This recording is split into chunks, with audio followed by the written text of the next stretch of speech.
Yeah, hi friends. Good evening. నేను ఈరోజు 6 o'clockకి లైవ్లోకి వస్తానని చెప్పాను రిగార్డింగ్ దిస్ మహా టీవీ మూర్తి గారి గురించి. మూర్తి గారి వీడియోలు చూశాను. మూర్తి గారు పవన్ కళ్యాణ్ డబ్బులు తీసుకుంటున్నారు, పవన్ కళ్యాణ్ పార్టీని ఏదో అమ్ముతున్నట్టు తాకట్టు పెట్టినట్టు మాట్లాడుతూ ఉన్నారు. నేను ఆ వీడియోలు చూసి చాలా బాధపడ్డాను, చాలా బాధపడ్డాను. సరే, అయిపోయింది. తర్వాత నిన్న మరొక వీడియో పెట్టారు ఆయన. నేను ఎవరికి అమ్ముడుపోలేదు, నేను అమ్ముడుపోయే జర్నలిజం చేయట్లేదు, సో నేను చాలా జెన్యూన్. నేనే వెళ్ళాను అక్కడ హోటల్ కాకతీయ, గ్రాండ్ కాకతీయకి నేను వెళ్ళాను, నేను చూశాను. అక్కడ వాళ్ళు డబ్బులు తీసుకుంటున్నారు, ఓన్లీ వారి కులాన్ని మాత్రమే పిలిచారు. ఇది ఇలాంటి రాజకీయాలు నేను ఎక్స్పెక్ట్ చేయలేదు అని చెప్పేసి ఆయన మాట్లాడుతూ ఉన్నారు. సో దాని మీద నేను మాట్లాడాలనుకున్నాను, వివరణ ఇవ్వాలనుకున్నానండి. ఫస్ట్ ఆఫ్ ఆల్, ఇప్పుడు మూర్తి మీద ట్రోలింగ్ కూడా జరుగుతుంది. మహా టీవీ మూర్తి అమ్ముడుపోయాడా లేదా అనే దానికి ఖచ్చితంగా నేను చెప్తాను. అతని క్యారెక్టర్ ఏంటి, అతని ఏంటి, అమ్ముడుపోయాడా లేదో చెప్తాను. So Rambabu watching. మొట్టమొదటిగా తెలుసుకోవాల్సింది, నేను చాలా సిన్సియరు, నేను అలా అమ్ముడుపోయే వ్యక్తిని కాదు అని మూర్తి గారు చెప్తున్నారు. అది నేను నమ్ముతున్నాను. 100% అతను అమ్ముడుపోయే వ్యక్తి కాదు, డబ్బులకి అమ్ముడుపోయే వ్యక్తి కాదు. అలాగని పవన్ కళ్యాణ్ గారు అమ్ముడుపోతారని మీరు ఎలా అనుకుంటున్నారు? అది కూడా నేను నమ్మాను. పవన్ కళ్యాణ్ గారు అమ్ముడుపోవాలి అనుకుంటే ఇంత కష్టపడి జనంలో అలా పిచ్చోళ్ళ లెక్క తిరగాల్సిన అవసరం లేదండి. ఆయన సేమ్ కమ్యూనిటీకి చెందిన వ్యక్తికి డిప్యూటీ సీఎం ఇచ్చారు చంద్రబాబు నాయుడు గారు. ఒక్క మాట పవన్ కళ్యాణ్ గారు నేను పదవిలోకి నాకు పదవి కావాలి అని ఒక్క మాట కాకితో కౌరు పెట్టిన, కామినేనితో కౌరు పెట్టిన చంద్రబాబు నాయుడు గారు డిప్యూటీ సీఎం పదవి ఈయనకి ఇచ్చి ఉండేవారు. ఇంత ఖర్చు పెట్టాల్సిన అవసరం లేదు, ఇంత కష్టపడాల్సిన అవసరం లేదు, ఆయన ఏసీ రూమ్లోంచి బయటికి రావాల్సిన అవసరం కూడా లేదు. అది గమనించాలి మహామూర్తి గారు. ప్రపంచంలో మీరు ఒక్కరే జెన్యూన్ అని అనుకుంటే పొరపాటు. నేను ఒప్పుకుంటున్నాను, మీరు అమ్ముడుపోలేదు అనేది నాకు నమ్మకం ఉంది, మీరు అమ్ముడుపోలేదు. కానీ చాలా జెన్యూన్ జర్నలిజం మీరు చాలా మెసేజ్ పెట్టాడు, ఈ అమ్మాయి అతనికి మెసేజ్ పెట్టింది, ఇట్లాంటి టాపిక్ మీ జర్నలిజం దేని మీద చేయాలండి జర్నలిజం? అదే మహా టీవీ,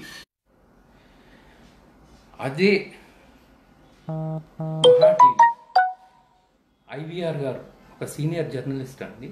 ఆయన ఉన్నంతకాలం అది ఎలా ఉండేదో తెలుసు. మనకి ఎందరో గొప్ప జర్నలిస్టులు మనకు ఉండేవారు. మరి మీకు కనీసం పేర్లన్నా తెలుసో లేదో, లేకపోతే వాళ్ళ చేసింది ఏంటో. మీరు పింగళి దశరథ రామయ్య గారి పేరు విన్నారో లేదో మూర్తి గారు. అండ్ అలాగే షోయబ్ ఖాన్, ఇట్లాంటి వాళ్ళందరి గురించి మీరు తెలుసుకోవాలి. సో వారు ఎవరికి ఎక్కడి నుంచి మెసేజ్ వెళ్ళింది, లేకపోతే ఏం జరిగింది, ఇట్లాంటి చిన్న వాటి మీద ఎప్పుడు ఎవరు చేయలేదండి. అది జర్నలిజం కాదండి. అది మీరు పవన్ కళ్యాణ్ గారు పెట్టిన మీటింగ్కి వెళ్తే అక్కడ వారు ఏదో కొట్టి చంపేస్తారు అని మీరు మాట్లాడారు. ఎవరైనా కొట్టిన చరిత్ర ఉందండి? ఎందుకు కొట్టేస్తారు? మీరు ఏది పడితే అదే అలా మాట్లాడేయడం తప్పు. ద సెకండ్ థింగ్, మీరు సెటిల్ చేశానన్న మహేష్ కత్తి ఇష్యూ కూడా నేను చెప్తాను. ఏం జరిగింది, ఎలా జరిగింది, ఎలా సెటిల్ అయింది అనేది మీ నోటితో మీరు చెప్పిన విషయం చెప్తాను నేను. ఎందుకంటే అది అందరికీ తెలియాలి. ఇప్పుడు నేను ఇన్ని రోజులు అది మాట్లాడలేదు, అది సందర్భం కాదు, అది అవసరం లేదులే అని వదిలేశాను. బట్ మీకు తెలియాల్సిన, మీకు కాదు జనానికి తెలియాల్సిన అవసరం ఉంది. పవన్ కళ్యాణ్ అభిమానులకు తెలియాల్సిన అవసరం ఉంది. కాబట్టి ఆ విషయం కూడా నేను చెప్పదలుచుకున్నాను. శ్రీరెడ్డి విషయం మీరు ఏం చేశారు, మహేష్ కత్తి విషయం మీరు ఎలా సెటిల్ చేశారు, మీరు చేసిన సాహసాలు ఏంటో ఒకసారి చెప్పదలుచుకున్నానండి. సాహసం అంటే జర్నలిజం అంటే అది కాదండి. కొంచెం దేశానికి ఉపయోగపడేది, ప్రజలకు ఉపయోగపడేది దాని మీద పెట్టండి. మీరు తెలివైన వారు, నో డౌట్. మీరు కండలు తిరిగిన మంచి పుష్టిగా ఉన్న తెలివైన తెగించిన ఒక జర్నలిస్ట్. మాట్లాడితే నా ప్రాణానికి నేను లెక్క చేయలేదు, నా ప్రాణాలకు లెక్క చేయలేదు అంటూ ఉంటారు. గుడ్. ప్రాణాలకు లెక్క చేయకుండా మీరు ఏం ఉద్ధరిస్తున్నారు? దేశాన్ని ఏం ఉద్ధరించడానికి మీరు జర్నలిజం చేస్తున్నారు? ఎవరిని ఉద్ధరించడానికి? మీరు చేసేది జర్నలిజం అంటారా? అది కరెక్ట్ కాదండి. చాలా ఉన్నాయి చెప్పాలంటే. దయచేసి మూర్తి గారు, నేను ఇప్పటికీ చెప్తున్నా, మీరు అమ్ముడుపోయే తత్వం కాదు, మీరు డబ్బు మనిషి కాదు. I accept it 100% okay. కానీ అట్ ద సేమ్ టైం తెలివైన జర్నలిజం చేస్తున్నారా? లేదు. చాలా అమాయకంగా ఏదో ఫోన్ పట్టుకోనో, లేకపోతే ఇదిగో నాకు వీడియోలు వచ్చినాయి, నాకు మెసేజ్లు వచ్చినాయి, మీ గురించి నాకు తెలుసు, వీళ్ళ గురించి నాకు తెలుసు, వాళ్ళ గురించి నాకు తెలుసు అనే జర్నలిజం మాత్రమే మీరు చేస్తున్నారు. మీకు ధైర్యం ఉంటే, మీకు దమ్ము ఉంటే ఏదైనా ఒక స్కామ్ను పట్టుకోండి. అసలు జర్నలిజం అంటే ఏంటి? విలువలతో కూడిన జర్నలిజం గురించి మీకు తెలుసా? మీరు తెలుసుకోండి దయచేసి. ఫోర్త్ ఎస్టేట్ అని ఎందుకు అన్నారు? ప్రభుత్వాల్లో ఉన్న లోపాలు, పోలీస్ డిపార్ట్మెంట్లో ఉన్న లోపాలు, ప్రజలకు జరిగే అన్యాయాలు అన్నిటిని నిలదీసి నిగ్గదీసి అడగడానికే మీ జర్నలిజం ఉందండి. అంతేగాని మహేష్ కత్తికి ఏం మెసేజ్లు వచ్చినాయి, శ్రీరెడ్డికి ఏం మెసేజ్లు వచ్చినాయి, లేకపోతే ఎవరికి ఏం మెసేజ్లు వచ్చినాయి, అది మీరు చేస్తున్న జర్నలిజం ఇప్పటి వరకు. మహేష్ కత్తి విషయంలో మీరు సెటిల్ చేశారా? మీరు పిలిచి మాట్లాడారా? ఏం జరిగిందండి ఆ రోజు? మీరు ఏం చెప్పారండి నాకు? ఆ రోజు మార్నింగ్ 10:30కి మీ ఛానల్కి నేను వచ్చి కూర్చున్నా.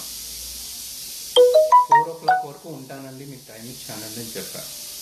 4 గంటల వరకు నేను కూర్చున్నాను, మీరు మహేష్ కత్తిని తేలేకపోయారు. 4 గంటలకు నేను వేరే ఛానల్కి కమిట్ అయ్యాను, ప్రామిస్ చేశాను, నేను అక్కడికి వెళ్తున్నాను, వెళ్ళాను. మహేష్ కత్తికి ఆ రోజు, వద్దు మహేష్, ఇది కరెక్ట్ కాదు, రేపటి నుంచి నువ్వు ఇలాగే చేస్తే, కంటిన్యూ చేస్తే ఇబ్బంది పడతావు అని నేను అక్కడ చెప్పడం, అతను వద్దు అనుకుని అక్కడ కమిట్ అవ్వలేక ఇక్కడికి రావడం, రాగానే మీరు రామ్కి గారు నాకు ఇప్పుడే వీడియోలు పంపించారు, ఆ వీడియోలు నేను ప్లే చేయడం బాగోదు, వద్దు, నువ్వు విత్డ్రా అయిపో అని చెప్పి మీరు ఆయనకి చెప్పడం, ఆయన అలాగే అని చెప్పేసి విత్డ్రా అవ్వడం జరిగిందని మీరు చెప్పారు. అదే సమయంలో నేను అడిగా, మరి అద్దేపల్లి శ్రీధర్ గారు ఏంటి, మన దిలీప్ శంకర ఏంటి, మరి ఎందుకున్నారు అని అడిగితే మీరేం చెప్పారు నాకు? అద్దేపల్లి శ్రీధరు ఒక పొలిటికల్ డిబేట్ ఉంది, దానికోసం ఆయన వచ్చారు. దిలీప్ శంకర TV9 ఆఫీస్ దగ్గర కూర్చుని ఉంటే మా వాళ్ళు మహేష్ కత్తిని తీసుకురావడానికి వెళ్ళారు. అక్కడ ఆయన రిసెప్షన్లో కూర్చుని ఉంటే మా వాళ్ళు ఫోన్ చేసి, మహేష్ కత్తి లేడు ఇక్కడ, కానీ దిలీప్ శంకర ఉన్నాడు, తీసుకురమ్మంటారని అడిగితే తీసుకురమ్మని చెప్పాను, పొలిటికల్ డిబేట్ కోసం అని చెప్పారు. ఆ Dilip Shankar is a genuine, dedicated candidate జనసేనకి, no doubt. I appreciate him. ఎందుకంటే అతను గట్స్ ఉన్న వ్యక్తి, గట్స్తో మాట్లాడతాడు, ఉన్నది మాట్లాడతాడు, వచ్చేసింది మాట్లాడతాడు, ఫిల్టర్ చేయడు, మాట్లాడతాడు. Is nice. నేను ఎప్పుడు క్లెయిమ్ చేయలేదు నేను మహేష్ కత్తికి నా వీడియోల వల్ల మీరు మార్చి అతన్ని ఇది చేశారు అని గట్ట, ఇంకా ఎప్పుడు నేను క్లెయిమ్ చేయలేదు. మీకు ఎట్లాంటి వీడియోలు నేను పంపలేదు. మీరు చెప్పారు ఆయనకి వీడియోలు పంపారు, కానీ నేను పంపలేదు. దాని మీద, ఆ టాపిక్ మీద నేను అసలు ఎట్లాంటి ఇష్యూ నేను చేయలేదు. ఎందుకని? విషయం సెటిల్ అయింది కదా అన్న ఒకే ఒక రీజన్తో, నాకు కావాల్సింది విషయం సెటిల్ అవ్వడం. సెటిల్ అయింది కదా అని ఒకే ఒక రీజన్తో నేను అక్కడితో ఆగిపోయాను. నెక్స్ట్ డే మీరు కనీసం నాకు ఫోన్ చేసి చెప్పారా? మీ వల్ల అంటే నేను వచ్చి అడిగితే మీరు చెప్పారు తప్ప, రామ్కి గారు ఇట్లా అయ్యింది అని ఒక్క విషయం చెప్పారా? నేను ఆ రోజు మార్నింగ్ 10 నుంచి 4 వరకు మీ స్టూడియోలో ఉన్నాను, మీకోసం వెయిట్ చేశాను. మీరు పిలుస్తున్నాను ప్లీజ్ అండి కూర్చోండి అని రిక్వెస్ట్ చేస్తే నేను మీకు ఇచ్చిన గౌరవం అది. నెక్స్ట్ డే మీరు అడిగితే మీరు చెప్పిన విషయం ఇట్లా చెప్పారు. కానీ నన్ను TV9 వారు పిలిచి నెక్స్ట్ డే సార్ ఇది సెటిల్ అయింది కదా, ఇక్కడ కూర్చొని మీరు ఆయనకు ఒక షాల్వా ఇది చేయండి అని పిలిస్తే వద్దండి నేను అలా రాదలుచుకోలేదు, వద్దండి అని చెప్పాను. అంటే వారికి ఉన్న ఇది కూడా మీకు లేదు, అయిపోయింది వదిలేసేయండి. అది ఇప్పటివరకు నేను మాట్లాడదలుచుకోలేదు. అంటే అందులో మీరు చేసింది ఏంటా అనేది, మీరు పవన్ కళ్యాణ్ కోసం మీరు చేసింది ఏంటా అనేది చెప్పడం గురించి మాత్రమే నేను చేస్తున్నాను. నేను పవన్ కళ్యాణ్ గురించి అంత చేశాను ఇంత చేశాను అంటే మీరు అప్పుడు పవన్ కళ్యాణ్ అంటే మీకు ఇష్టం అన్న ఉద్దేశం నాకు అనిపించింది కాబట్టే నేను మీకు అంత టైం ఇచ్చాను. నేను నిజానికి మీకు అంత లేదు, మీరు అలా కాదు. ప్రపంచంలో జర్నలిస్టులు ఇంకెవరూ లేరా? అది సీక్రెట్ మీటింగా అండి? నగర నడిబొడ్డున ఒక హోటల్లో, ఒక స్టార్ హోటల్లో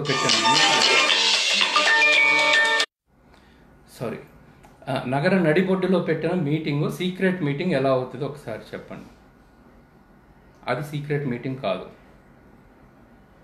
మీరు ఓపెన్గా మాట్లాడాలనుకుంటే చాలా సమస్యలు ఉన్నాయండి. గవర్నమెంట్లో సమస్యలు ఉన్నాయి, ఆంధ్రప్రదేశ్లో సమస్యలు ఉన్నాయి. మీరు మాట్లాడారు, స్పెషల్ స్టేటస్ గురించి మాట్లాడారు, ఐ అప్రిషియేట్, చాలా బాగా మాట్లాడారు అని మీరు అనుకుంటున్నారు. కానీ లేని అన్ని పట్టుకొచ్చారు, అనవసరమైన చెత్త పట్టుకొచ్చారు తప్ప ఉన్నది మాట్లాడి ఏం జరిగిందో ఏంటో మీరు చెప్పలేకపోయారు. నేను తెగించాను, నేను చావుకైనా సిద్ధం అని 10 సార్లు చెప్తారు మీరు. దేనికోసం చావుకైనా సిద్ధం? మిమ్మల్ని ఎవరు చంపుతారు? మీరు ఏం ఉద్ధరించారని చంపుతారు? దేశాన్ని మీరేం ఉద్ధరించట్లేదండి, అది నోట్ చేసుకోండి, ఉద్ధరించడానికి ప్రయత్నం చేయండి. మీరు చెడ్డవారని నేను అనట్లే, మీరు తినేశారు, డబ్బు మీరు మింగేశారు, లేకపోతే డబ్బుకు అమ్ముడిపోయారని నేను చెప్పట్లే. మిమ్మల్ని మీరు కరెక్ట్ చేసుకోండి, మీ లోపాన్ని మీరు కరెక్ట్ చేసుకోండి. చిన్న చిన్న ఇష్యూస్, లేకపోతే ఎవడో మెసేజ్లు పంపాడానో, ఎవరో మెసేజ్ వాళ్ళు ఇష్టపడి పంపుకుంటారు, లేకపోతే ఇంకోటి చేసుకుంటారు, అది మనకు అనవసరం అండి.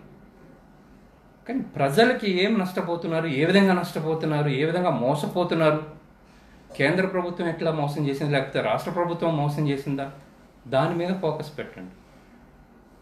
ఎన్ని హామీలు ఇచ్చిందండి కేంద్ర ప్రభుత్వం? అది వదిలేశారు, అది పక్కన పెట్టేశారు మీరు. నేను వెళ్ళాను, కానీ నేను డైరెక్ట్గా వెళ్తే అక్కడ హోటల్కి పవన్ కళ్యాణ్ మనుషులు నన్ను కొట్టేస్తారు.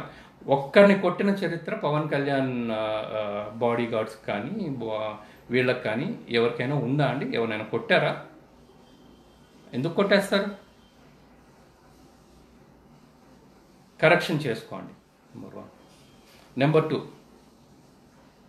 మీరంటే నాకు ఫస్ట్లో చాలా అభిమానం ఉండేది. మీరు పవన్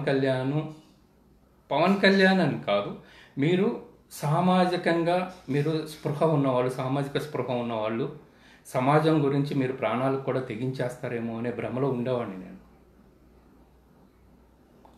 నేను ఆ రోజు మీతో అంతసేపు టైం స్పెండ్ చేశా. కానీ ఫస్ట్ టైం నాకు మీ మీద ఎక్కడ బాధ అనిపించింది, ఎక్కడ నేను మైనస్ మీకు మార్క్స్ వేశాను అంటే, శ్రీరెడ్డి వచ్చి మీతో చెప్పింది, అన్నా నేను ఇట్లా చేయాలనుకుంటున్నాను. మీరేం చేశారు? 3 కెమెరాలు పెట్టారు ఆ అమ్మాయికి. ఏ యాంగిల్ మిస్ అవ్వకూడదని 3 కెమెరాలు పెట్టారు. చాలా ఫీల్ అయ్యా. ఆపాల్సింది పోయి ఆ అమ్మాయిని అలా చేయకుండా మీరు మీ జర్నలిజం తెలివితేటలతోటో, లేకపోతే మీ మీడియా పవర్తోటో ఎవరిని పిలిపించి, పెద్దలను పిలిపించి మాట్లాడేది పోయి ఆ అమ్మాయిని మీరు ఎంకరేజ్ చేసి 3 కెమెరాలు పంపారు మీరు అక్కడికి. సో నేను ఆ విషయం మీకు అడిగాను, 3 కెమెరాలు పంపిస్తారా మీరు? ఎలాంటి జర్నలిజం చేస్తున్నారు మీరు? జర్నలిజం వాల్యూస్ గురించి మాట్లాడుతున్నారు. అసలు జర్నలిజం విలువలు అంటే తెలుసా మీకు? ఇప్పుడు మీరు నా మీద గ్లడ్జ్ పెట్టుకుని మీరు ఏం పీకుతారో పీక్కోండి. మీరు తెలివైన వాళ్ళు అయితే, సమాజం పట్ల ఏమాత్రం శ్రద్ధ ఉన్నా మీరు సమాజం మీద దృష్టి పెట్టండి, వ్యక్తుల మీద కాదు. 3 కెమెరాలు పెట్టిన పాపానికి మీ ఛానల్ వాళ్ళు నన్ను తర్వాత పిలిపిస్తే, ఒక డిబేట్కి పిలిస్తే వాళ్ళ ముఖం మీదే చెప్పాను, మీరు మూర్తి గారికి చెప్పండి నేను మీ ఛానల్కి రాను. బికాస్ ఆ అమ్మాయి శ్రీరెడ్డి మా మీద ఎగెనెస్ట్గా మాట్లాడినా, మీడియా మీద ఎగెనెస్ట్గా మాట్లాడినా, ఆ అమ్మాయి ఒక స్త్రీ. ఆ అమ్మాయికి మీరు 3 కెమెరాలు పెట్టారు, తప్పు. ఆ విషయంలో ఆ అమ్మాయి చేస్తానంది. మీరు ఏం చేయాలి? కౌన్సిలింగ్ చేయాలి, లేదా మాట్లాడాలి, లేదా సర్దడానికి ట్రై చేయాలి. ఏ ప్రయత్నం చేయకుండా 3 కెమెరాలు పెట్టారు. మీరు చేసిన ఆ తప్పుకి నేను మీ ఛానల్కి రాను. నేను రాకపోవడం వల్ల మీకు ఊడేదేం లేదు, నాకు తెలుసు ఆ విషయం. కానీ ఒక వ్యక్తి నీ ఛానల్కి రాను అంటున్నాడంటే మీరు అర్థం చేసుకోండి, దయచేసి అర్థం చేసుకోండి. మీరు ఏ కైండ్ ఆఫ్ జర్నలిజం చేస్తున్నారనేది మీరు అర్థం చేసుకోండి అని చెప్పాను నేను మీకు. అప్పుడైనా మీకు అర్థమై ఉండాలి. అదే శ్రీరెడ్డి పోని మిమ్మల్ని నమ్ముకుని వస్తే, మీరు నా చెల్లి అన్నారు, నా చెల్లి లాంటిది అన్నారు, ఎన్నో చెప్పారు. కానీ ఏం చేశారు? చివరికి 15 మంది ఆ అమ్మాయికి ఎగెనెస్ట్గా ఉన్న వాళ్ళు తీసుకొచ్చి కూర్చోబెట్టారు ఆ అమ్మాయిని కొట్టించడానికి. ఆ అమ్మాయిని ఒక్కదాన్ని పిలిచి. అది ఎంతవరకు న్యాయం? అది న్యాయం? మళ్ళీ వాళ్ళు ఏం కొట్టుకుంటారో చూపించడానికి కూడా ప్రతి చోట కెమెరాలు ఫిక్స్ చేసుకున్నారు. అది ఆ అమ్మాయి చెప్పింది. ఆ అమ్మాయికి న్యాయం జరిగిందా? మరి ఇందులో మీరు చేసిన జర్నలిజం ఏంటి? మీరు చేసిన విలువలు గల జర్నలిజం ఏంటి? ఒకసారి మీరు ఆలోచించుకోండి. మూర్తి గారు, మీకు గట్స్ ఉన్నాయి, చాలా గట్స్ ఉన్నాయి. అవసరమైతే నేను చచ్చిపోతా, నా ప్రాణాలు ఇచ్చేస్తా. ఇప్పుడు నా స్టాఫే నాకు వెనక నుంచి బుల్లెట్లు దింపేశారు, నా ఒళ్ళంతా జల్లెడు చేశారు. పొరపాటు. మీరు జల్లెడు చేస్తూ ఉంటారు అందరికీ నమ్మించి. ఐమ్ సారీ, చిన్న డిస్టర్బెన్స్ వస్తుంది. మీరు నమ్మించి మోసం చేస్తారండి. ఎగ్జాంపుల్ శ్రీరెడ్డి విషయం అండ్ పవన్ కళ్యాణ్ విషయం. మీరు ప్రత్యేకంగా శ్రద్ధ చూపిందో, మీరు ఇది చేసిందో ఏం లేదండి. అక్కడ ప్రత్యేకంగా శ్రద్ధ చూపింది చాలామంది ఉన్నారు. అండ్ దిలీప్ శంకర్ చెప్పాడు ఒకసారి, ఏదో ఆ భగవంతుని దయ వల్ల అనుకోకుండా ఆ రోజు నేను అక్కడ ఉండడం అలా. Is a genuine. మీరు ఎప్పుడైనా చెప్పగలిగారా? ఏదో భగవంతుడి దయ వల్ల అది ఇన్ని ఛానల్స్. ఆ రోజు మహేష్ కత్తి కోసం ఎన్ని ఛానల్స్ వెయిట్ చేసినాయి, ఎన్ని కార్లు వెయిట్ చేసాయి అనేది కూడా మీకు తెలుసు. ఎట్లయినా తీసుకురండి అని చెప్పేసి మీరు మా వాళ్ళని బ్రతిమలాడడం, కార్లు ఇచ్చి పంపించడం అన్నీ నాకు తెలుసు. పొద్దుటి నుంచి మీ దగ్గరికి రాకుండా అతను హ్యాండ్ ఇస్తున్నందుకు అతనికి మీ మీద కూడా ఎంతో కొంత గౌరవం ఉండి మీ దగ్గర అక్కడికి వచ్చాడు. సార్ మీరు నమ్మిస్తారు, కానీ నన్ను కాపాడడం రావట్లేదు. మీరు శ్రీరెడ్డిని కాపాడలేకపోయారు. అందుకు మీరు సిగ్గుపడాలి. అంతమందిని పిలిపిస్తారండి ఆ అమ్మాయిని కొట్టడానికి. ఆ అమ్మాయితో డిబేట్ అన్నప్పుడు ఆ అమ్మాయిని పెట్టాలి, ఇంకొకరిని పెట్టాలి.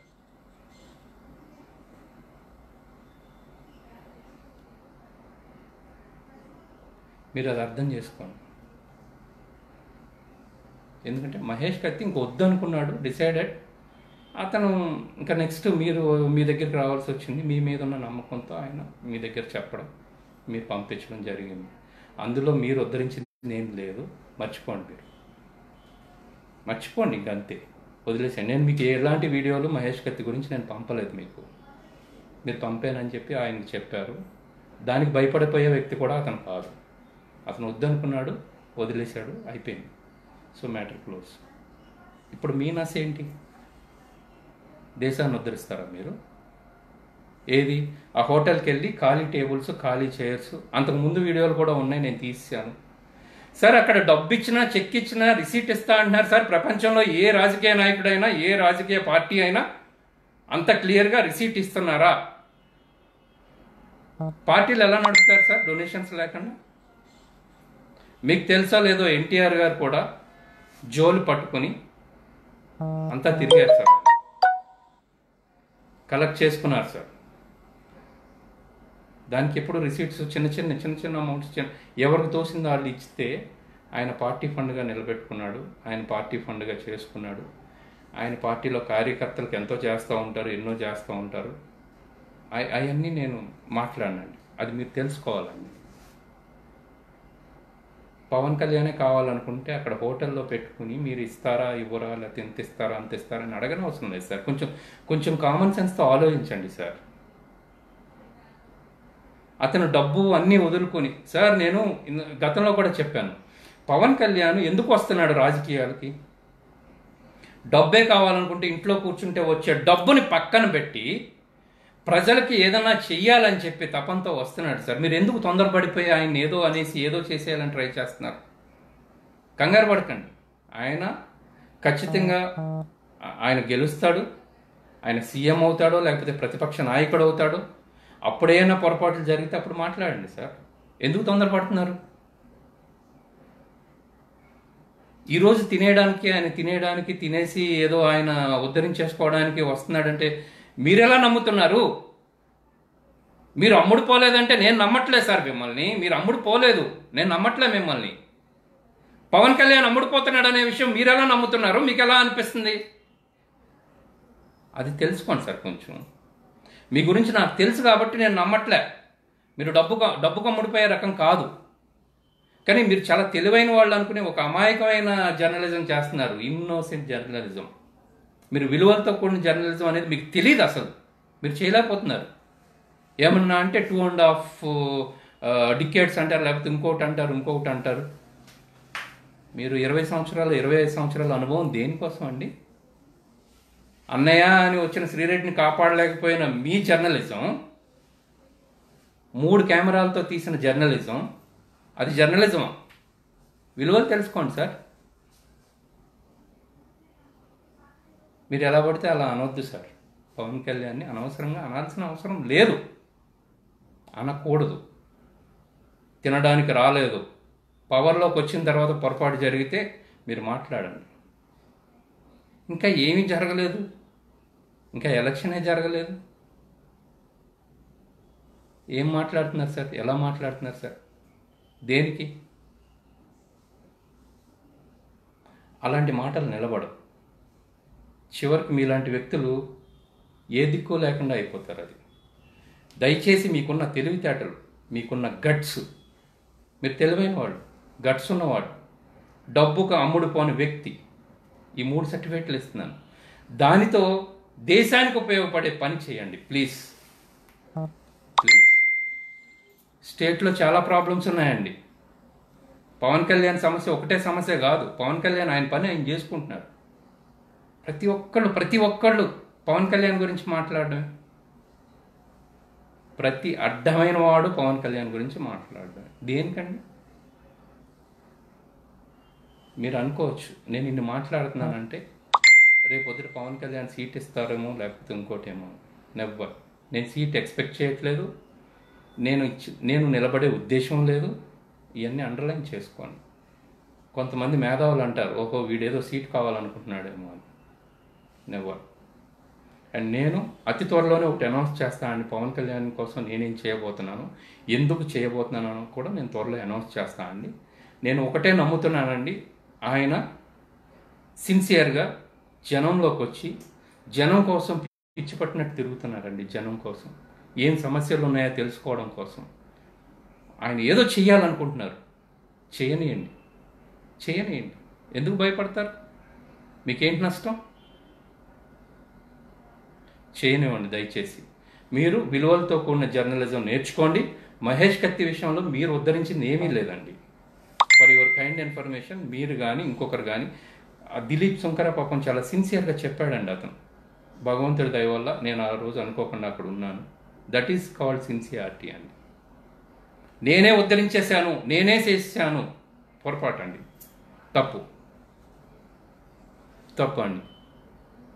ఇంకొకసారి పవన్ కళ్యాణ్ అభిమానులు మమ్మల్ని కొట్టేస్తారు, చంపేస్తారనే మాటలు మీరు మాట్లాడకండి. వాళ్ళు ట్రోల్ చేస్తారు, మీరు అబద్ధం ఆడితే దాన్ని కరెక్ట్ చేస్తారు. పవన్ కళ్యాణ్ ఫ్యాన్స్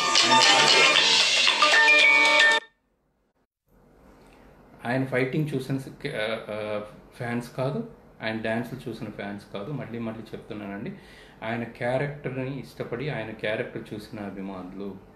ఆయన క్యారెక్టర్లో నిజాయితీ ఉందని నేను కూడా నమ్ముతున్నానండి. నమ్ముతున్నాను. వాళ్ళు కూడా అదే నమ్మారు. మీరు దాని మీదే బురద చల్లడానికి చూస్తే మీ క్యారెక్టర్ ఇలాగే నష్టపోతారు. దయచేసి జనానికి పనికొచ్చేది చేయండి. ఎంతోమంది జర్నలిస్టులు అండి, ప్రాణాలకు తెగించిన వాళ్ళు ఉన్నారు. ఎంతోమంది జర్నలిస్టులు ఇప్పటికీ కూడా నాకు తెలుసు కష్టపడతారు జనం కోసం. అసలు జర్నలిజం వాళ్ళు చేసేదే ఏదో సాధించాలని. అంతేగాని వీడికి అక్కడి నుంచి మెసేజ్లు వచ్చినాయి, ఈ మెసేజ్లు వెళ్ళినాయి, ఆ మెసేజ్లు వెళ్ళినాయి, వీడు వాడిని గోకాడు, వాడు నీడు గోకాడు. ఏంటండి అది జర్నలిజమా? సిగ్గుపడండి సార్. దయచేసి విలువలతో కూడిన జర్నలిజం చేయండి. ఇంకా ఉన్నాయి మాట్లాడడానికి, కానీ ఇప్పుడు కాదు, తర్వాత మాట్లాడతాను. Thank you.